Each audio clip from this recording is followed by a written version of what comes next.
Welcome everyone to Doing Life. We are chatting today about communication, a decently important thing in a relationship, would you say? Just a little. Just a little. I mean, in fact, I would say the way I like to say it is if you have good communication in a relationship, you probably have a good relationship. Mm-hmm. If you have bad communication in a relationship, you probably have a bad relationship or an unhealthy one or one you can grow better. Now, talk to me about, I love what you say on this. Why is communication important and what else do you want to say about it? Yeah, well, I think it is one of the biggest topics in a relationship. And I think it's really hard and it takes a lot of work because here you have a man and a woman coming together and two people that think men and women are very similar. So similar. Totally. They think very differently. And even now, sometimes I'll be like, I'll have these expectations or things that I want Jeff to do, and I'll expect him just to know it. And he has no clue.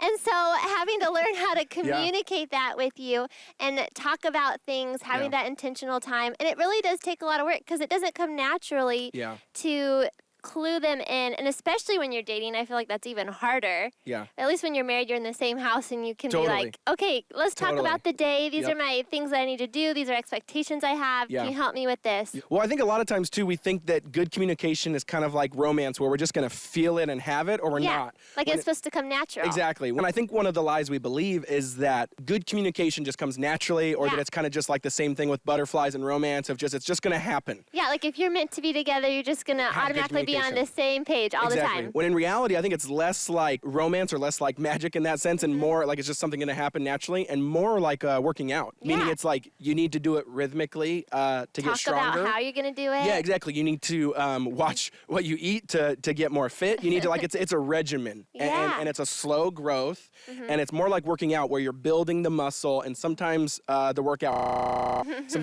feels good, sometimes it's hard, sometimes it's easy. But it's and it's one of those things too where notice when you work out too, you don't go to the gym one day and then the next day go in the mirror and be like, oh yeah, I'm looking good, right? You don't do that. Sometimes I do that. Exactly. It's it takes years, right? It takes a little overtime to see that growth. That's one thing I really, really want to encourage people out there, especially to the guys out there, just thinking about that. Guys, it takes time and it is a craft. And so that's one thing I want to encourage you with is it is a craft, meaning the same way you do your job really well, the same way you, for me, like I like video stuff, I like technology, like I study it, I learn it, I try to get better at it. And that takes time. The same way you do that with your job, with your craft, do that with communication in your marriage. Or do knowing that with your wife. Exactly. The Lord tells you to live with her in an understanding way, so learning how to understand her and communicate. Exactly. Here's a better way to put it. Make your craft, your ultimate thing you're pursuing, knowing your wife, studying your wife. And that is game-changing, right? Yeah, totally. And so I think that's what we want to encourage you guys with today. That's what we want listeners to hear from the outset is communication matters. You have to have good communication to have a healthy relationship, and that's what matters. So we're going to toss to a video of Lisa Turkhurst. You probably know her. I kind of like to say she's on the Mount Rushmore of Christianity in regards to Bible women teachers. Most people love her. She's amazing. This specific video is how your thoughts can ruin your relationship, because what we want to talk about too, and we'll come back and talk about this, is the most important thing on how to communicate well is it starts in your mind. It starts with thoughts. So take a look.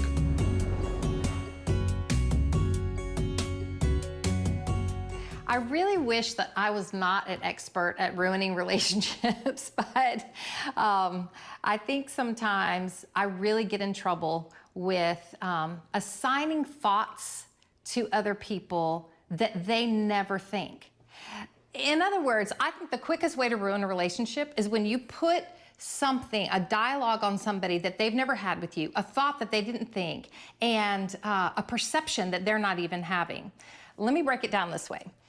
There's a lady at the gym who I was absolutely convinced hated me because I got on the elliptical one day, and let me just say, she had that body that there wasn't even an ounce of fat on her, not even her belly button, okay? She was just like that girl at the gym. Like she had it perfect, going on, awesome. The only thing tied on me was my ponytail, okay? So I get on the elliptical beside her, and I kind of got this feeling like for every other marshmallow feeling woman out there that I had to keep up with skinny girl beside me. So I get on the elliptical, and I am trying my hardest to stay in tune, in sync, exactly with her. And kind of had this thought like, I think I can take her. Like, I think I can beat her. And then a friend called me, and I know it's against the rules to answer answer your phone when you're on the treadmill or on the elliptical, but this friend was having a really hard time, so I thought, I'll just talk really softly and I won't bother her a bit, and I'll talk really quickly. So I answered my phone, but I'd been working so hard to keep up with the skinny girl beside me that I felt like a lung was gonna pop out of my mouth at any moment. And I just couldn't talk quietly, and the conversation wasn't as quick as I'd hoped it would be. And by the time I hung up, the girl beside me was super frustrated. She got off the elliptical, she huffed across the gym, she got on the treadmill, and I was convinced she hated me. So every day I walked into the gym and I would see her and I would assign her all these thoughts of hate that she surely had toward me. And then one day she stunned me. She came out of the bathroom as I was walking in the bathroom in the gym, and she smiled at me. And it wasn't like a smile like, hey, I'm about to whip your tail on the gym floor. It wasn't that kind of smile. It was like super friendly. So then I went to the bathroom and I came out and I got on the elliptical and going much slower this time because I definitely wasn't trying to keep up with her. And I started thinking, I don't think she ever hated me. I think this whole deal was a perceived rejection on my part. I think I assigned her thoughts, assigned her perceptions that she never, ever even had. That's the quickest way to ruin a relationship. And I don't just do it at the gym with the lady on the elliptical beside me. I do it with my marriage. I do it with my kids. I make assumptions. I develop scenarios. I have whole conversations in my head about wrong thoughts and bad feelings that they're certainly having, and I assign all of that to them, and it ratchets my emotions up so that if I'm doing it to my husband, by the time he gets home, I'll be short and snappy and crazy acting, and I'll say, I just know you've thought all day about how you wish you had a wife that wasn't so emotional. And he'll say, I never had that conversation with you, Lisa. Lisa, you've just assigned me thoughts that I wasn't even thinking. And so we back up and we unpack it, and I settle down and I realize perceived rejection. I think it's having an effect on more of us than we'd even like. And I believe it is one of the quickest ways to ruin a relationship. Okay, so I love Lisa. I know, she's and the I best. love how she had that whole thing about the lady at the gym and her thoughts, because don't all women do that? Yeah. Like, you just assume things Yeah. of what they think about you. But specifically in relationships, I think what you think about affects so much of how It's the you're going to first thing. communicate. Yeah. So for instance, if I'm alone at home all day with my kids and I'm thinking about Jeff and I'm frustrated about something or Maybe I upset, forgot something before I left in the house, and so you just kind of keep dwelling and then on I just that. keep dwelling on it, and then all of a sudden I start to have a whole list of things that Jeff's failed on or things that he didn't do and I asked him to do. That list is very big, by the way. No, it's, No, I mean from an honest standpoint, but yeah. but and all of a sudden I get really grouchy and down, and then the moment he comes in the door, I'm not really loving Yeah. or like And so every marriage excited knows to that see moment. you. Every marriage knows that moment. You come or in the door maybe and there's just already I am that tension. excited to see you, but then like I just have little like sharp points throughout the rest of the night, and you're like, Or- wow, I didn't do anything. Why Yeah. is she upset at me? Yeah. And so rather, Yeah. if I'm thinking good thoughts, if I'm thinking, wow, I'm really thankful. Like, what are you thankful for in your spouse and for your husband? And if I'm thinking, wow, I'm so thankful I have a husband who goes to work every day Yeah. to provide for us. I'm so thankful that I could wake up with him this Yeah. morning. All these things. And It when you starts get doing something in home, you. it Yeah. grows in you. And when you get home, I'm just so excited to Yeah. see you. I'm ready to listen how your day was, all these things. So I think Yeah. what you think about totally affects your communication. Totally, and that's what we want to challenge you guys with, is if you're having communication problems, it starts with your mind. Yeah. So dissect and analyze and see what's going on in your mind first. It starts with your thoughts. What you can't communicate without thinking, right? Right. And so you got to be able to have those thoughts first, and then that usually is what comes out. Like, here's a better way to put it. Communication is basically just the symptom. Right? It's not the actual cause. The cause is the thoughts. What's going on in your brain? What's going on in your mind? And so I love what Lisa said. And the one thing I thought of is, just to keep it real, we had a little argument this morning before we started shooting this, and it wasn't even anything big at all. It was just one of those No. miscommunication things where it just obviously, you're just like, oh, this is a bummer. We miscommunicated. And what it was is we were both getting ready, and she was getting ready, and so I was watching the kids. But in my mind, I was like, doesn't she know that I need to get ready too, so she can kind of hurry up, and then we can kind of trade off. She can watch the kids, and I can get ready. Which And- doesn't he only need like 5 minutes? I don't know. No, I'm joking. basically. And so that's what happened. And so I kept building up these thoughts in my mind of, oh, doesn't she know that I need to get ready too? When it's like, Jeff, I never said that, right? It's like I never actually told her I need time to get ready, or hey, can we trade off? And that's really, guys, what it comes down to is being proactive in communication. Specifically, again, to the guys out there, I think we have a harder time with this. I think we have a harder time with being very upfront and honest with our thoughts. Meaning, if you, of course, if it's a bad thought, maybe don't share it and have some wisdom in there. But in general, we found that if you're just having normal communication in your mind, share that with your spouse. And there's something about that transparency where you guys just know what each other is thinking. You can't over communicate. Exactly. I've never seen a couple over communicate into a terrible relationship. Right. And so that's what we wanted to share on this thought. But how would you close that out? Yeah, I just think, so what are you thinking about? What is in your mind, and how is that affecting your communication? And how can you work to better communicate with your spouse or with your boyfriend, girlfriend, so that you guys do come together and you are on the same page? We're so excited to tell you about these 2 guidebooks and then also our main book, Love That Lasts. Now, what this is these are books that we wrote. They came from our story. 2 of them are guidebooks, so they have exercises and kind of fill in the blanks and things of that, things of that nature. And then a main book that's our story. That's our journey of dating, breaking up, getting engaged, getting married, having kids. And what these 3 books in total are trying to do is answer the question of what's God's vision for marriage, for sexuality, for the journey we're on in dating and engagement and romance. And then the workbooks are just things we've learned on the 12 main topics in marriage. You know, communication, conflict, and the mentors that have poured into us and given us so much wisdom on those topics. Receive your copy of Love That Lasts as TBN's thank you for any gift of support today. And with a gift of $70 or more, we'll also include the His and Hers interactive workbooks. Call or click now to share a gift and request yours, and start building a love that lasts.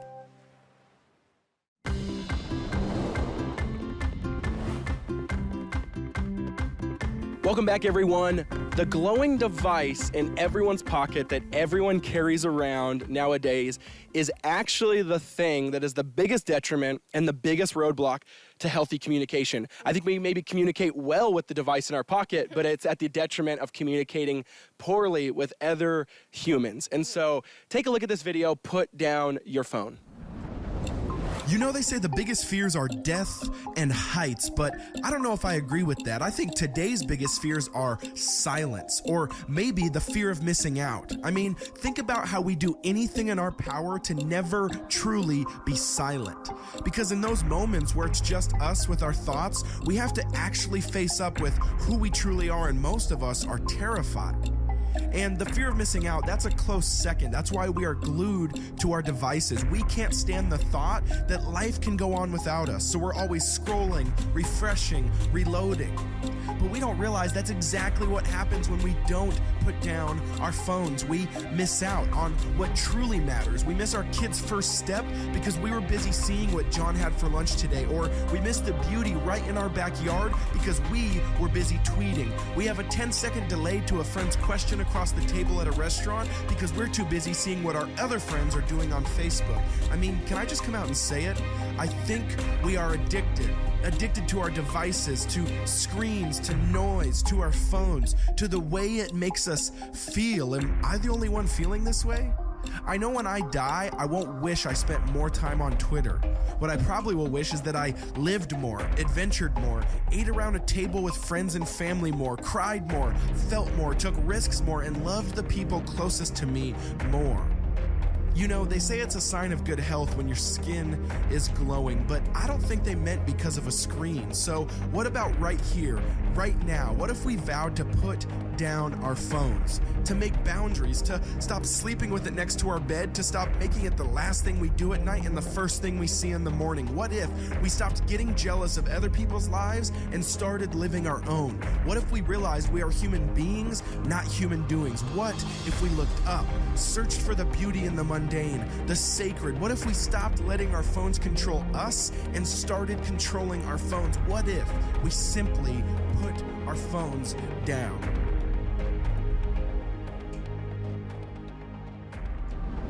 Okay, so I love what you said in that video. It was so cool. You know, when we put down our phone, then we can see what God's doing around us and how beautiful He is. But I think in a relationship specifically, the phone can be a detriment in a relationship because here we are, and especially in our culture and our age, our generation, Yeah. you can be at dinner and you look over and they're both on their phones. Yep. And they're not even like communicating. And I think now that we're parents, it's a lot different because we know that when we have time. Hypersensitive to our kids, too. We're hypersensitive to our kids. And also when we have time together, we're like, okay, we have an hour. Let's just like, tell me about your day. Tell me about how you're doing. Like, let's just go. Yeah. At the beginning of our marriage, we really struggled with this, especially you, I think, because here you had all of a sudden gotten My job's thrown. on the internet. Yeah, your job was on the internet. You had gotten thrown into this YouTube world always, and you wanted to be so careful with your followers to always be like engaging them and talking to them. And so it was really hard for you to know how to separate time with me and when to shut off your phone when you're working, because your work was 24/7. And so I think this comes from a special spot. Yeah, we've learned how to do it well. Because we learned how to do this. So we would maybe be together, but he would be on his phone and I would just be like, okay, like, hey, we're just hanging out, you know. And it's really important for me specifically to have that intentional time. Like, I want to hear how your heart's doing. I want to be able to tell you what I've been thinking about, what God's doing. And I think even, I don't know if that's just me or if that's a girl thing, like we need that connection, that intentionality. Well, I think every relationship needs to have those connection moments. But maybe I'm a little even more so. No, not at all. So tell us, like, what was your journey about how you realized, okay, maybe I'm on the phone too much, and what did God do in your heart with how to put it down more? Yeah, well, I think the thing I think of is that, I think a friend of mine posted on Facebook who kind of is in a counseling type atmosphere where he's counseling couples and all these things. And he posted the status to just say, hey, a reflection of the last couple of years, I'm noticing a trend that one of the biggest things in the counseling room of the spouse conflict is the phone. Like, it's just literally, that's what the fights are about, of put down the phone, like, talk to me. And there's this... You want to feel more important than the phone. And I think we get why. We've even talked about this because we've done some research on it, and it's been in our books and all that stuff. There is those dopamine hits with the phone, meaning it is a drug, and the brain processes it like a drug and like an addiction. Yeah, and so we're used to those. Especially if you're more of an addictive behavior, you're going to be on it more. And so that's why I think we lean that direction. Is where we need those dopamine hits of likes and refresh and messages and comments and DMs. And don't you think part of it too is that we as a generation now don't really know how to be silent, how to like have solitude and just let it be quiet. Like if we're in the checkout line, we're gonna be on our phone checking it. If we're stopped at a red light, we're gonna be like, hey, what's somebody posting? Yeah, I read a book called The End of Margin, I think it was called, and the whole point of that book is we literally are the first culture in history and out of any society ever that no longer has margin, meaning we literally... Every moment of pause, every moment of boredom, every moment of grocery store aisle is taken away by us going on our phone. We literally are the first society that doesn't have it. And so that's what we want to close in on this section to end on, is one of the main things I would even say, too, to be really helpful and practical. Specifically, again, guys out there, lead the home, lead the family, make rules. Make rules and make boundaries. So one of the things... Those are good. Yeah, it's not legalistic. Exactly. It's a fence that provides the inside the fence to flourish. And one of the things we do, fellas, which maybe you can take from, is we do a Sabbath every single week where we take a day off. And a lot of times people think that's to, not work or whatever, and it is, but it's also about resisting against our culture, celebrating how good God is and how different he is from our culture. So one of those things we do is we take a Sabbath and I turn off my phone for 24 hours. No one can text me, no one can call me, no one can do all these different things. And it's been so life-giving. And so that's what I'll encourage you guys with. That's what I'll close with, is be encouraged and don't be afraid to make boundaries, make rules for the flourishing of your relationship. We are so excited for our new book, Love That Lasts, because it's a book with our story, about our story, primarily on why God's heart and vision for sexuality, marriage, and love is better than ours. And so we go through our childhood, our dating, our engagement, telling our story and what God did through us. And I think coming from two totally different backgrounds, maybe more of a prodigal side and more of the purity culture. So we're super excited about it. Call or click now to share a gift and request yours and start building a love that lasts. Okay, guys, so one of my favorite parts of this segment, we have a couple tips for you. So, Jeff, what is your tip for the guys out there? The one tip I want to give guys out there specifically is find out and study your wife or your significant other to understand how they feel most loved and most communicated to, meaning what's their communication or their love language. And there's a lot of different ways you can go with that. I know in our marriage, there's different things or different ways you can relate to another person. So for me, I really love giving big gifts. The way I tell someone that they're loved is I give them really big gifts. Now, I've done that to Alyssa, and she'll go, that's cool. But if I say, hey, Alyssa, how about we just have a night tonight, turn off the phones, and we just talk, and we just hang out. How was your week? How's your heart? How are you doing? And there's no gifts involved, then that's the best night of her week or the best night of her month, right? Hopefully we have it more than once a month. And it took me some time to learn that. I think a lot of times our proclivity or our natural inclination is to do to our spouse the way we feel most loved, when that's not how it is. If it's truthfully good communication is about serving the other person, and it's about understanding how they feel most loved. And when you're doing that, then that creates healthy communication. So just to go through them, there's I think 5 in general or 6 in general, but just a couple of them. It's, gifts, acts of service, quality time, physical touch. There's a lot of different ones. And that's something I think you need to go through. And here's the thing, guys, you don't need to guess. You don't need to guess. It takes about 10 minutes, and what you do is you go to your spouse and you say, how do you feel most loved? How do you feel most communicated to? And I think if you do that, things will radically change. And then try to implement it. Literally bring a journal if you need to and take notes while your wife's talking, right? Sometimes we forget easily, so I think we need to do that. And so ask her, what serves you?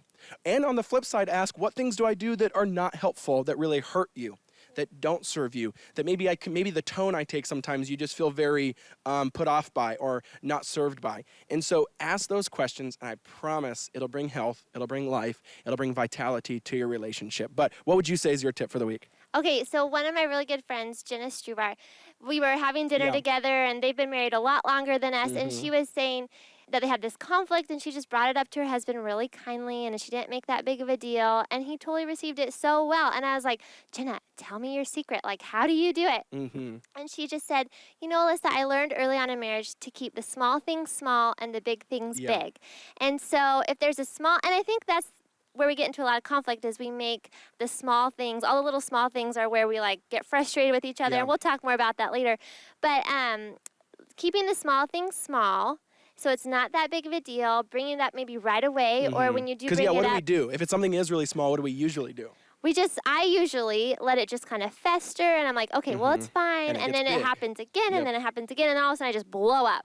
And but rather, if I keep it small and I just bring it up, hey, babe, can you maybe not do this? Or, this is how I feel when this happens, instead of just like, exactly. Like the other day, so our kids were napping, and Jeff was napping because we really like naps at our house. I'm a napper. And I kind of woke up early from my nap, and I was making dinner for everyone, and I was making dinner for another family who's pregnant. And I was just multitasking all these things, and all of a sudden I heard that Kinsley was awake. She was kicking at the door, and then the dog barked because the UPS guy came, and then our baby started crying, and I was like, okay, well, Jeff... And I'm sleeping this whole time because I was trying to get a good nap. Jeff's sleeping the whole time, and then he was up there with them, so surely he can hear them, and he'll wake them all up, and he'll play with them, and it'll be so great, and I can just work on getting this meal done that I was running behind in.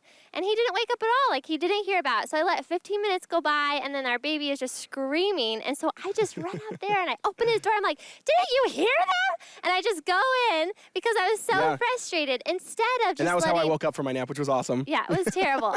Instead of just letting the small thing, it wasn't that big of a deal. Totally. He honestly didn't hear them. And later on at dinner, I could have been like, hey, babe, when the kids woke up, I got really frustrated because I thought maybe you could help me with them. I just really needed help. And maybe next time I can communicate to you hey, I have to do this. Can you help me in this area? And if you hear the kids, can you help me? Because it was just a small thing. Yeah. So, ladies, my thing is, I think we can make the big things from small things. So when that comes up, make it small, communicate about it. And if there is something really big, then let's think about it. Let's maybe talk to a mentor. Let's pray through it and how you can bring that up to your husband. And then bring it up in a very gentle, humble way instead of, just going crazy over it. So that's my encouragement to you. Make the small things small and the big things big. Totally. And so now for the whole episode, what would you say are kind of your closing remarks, your closing thoughts on communication, why it's important? Then maybe just, I think people who are maybe struggling, or maybe people who say, man, I do need help with communication. Maybe we can pray for them or something. But what would you say to that? Yeah. So if you're out there and communication is hard, and I think no matter how healthy your relationship is, it's going to be, you can grow, it can be hard. So I just want to pray for you guys to have a healthy relationship, to grow in your communication, and not just to give up, but to really work on it. So let's pray.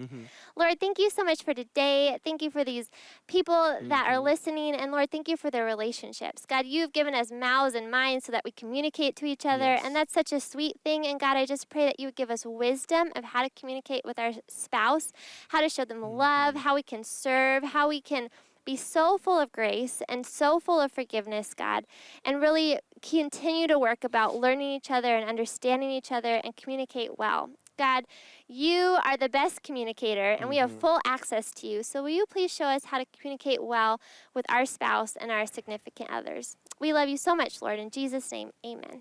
Amen. Amen. And we just want to challenge you guys and encourage you guys to end here this segment. Communication's important. Communication is vital. Communication is key. And take it to the Lord. He is the source of growth, and the Spirit can create life and joy and peace and blessing in your relationship if you just ask. If you just ask. And He wants to give communicate with that. Him. I guess that's where it starts. Yeah, and communicate with the each Lord. other. And then you can communicate better with your spouse, with your significant other. And we actually put together some resources. We put together these guidebooks for him and her. We put exercises in there that can hopefully be helpful. Good. Come say hi to us on Instagram. Come say hi to us on Facebook. Come say hi to us on Twitter or wherever it is. Jeff and Alyssa Bethke. If you're having trouble spelling, I tell people go to Google, try it. It usually autocorrects you and gets it right. So do that. And we also have videos on YouTube that you can check out as well. But we love you guys so much. We really hope you grow in your communication this week and go back to each other and have a good conversation about how can we get better and how can we grow. Have a good week. Coming up next week, we are talking about trust. Now, we know in our marriage, that is one of the most pivotal and one of the most foundational issues that any couple needs to build and work on. But tell them about our special guests. We'll be having Sean and Catherine Lowe from The Bachelor, who have so much insight on this, like, thrown into the world. How do you trust each other? And then Lisa Turker, so much wisdom. Proverbs 31, written tons of Bible studies. So we can't wait to see you guys next week.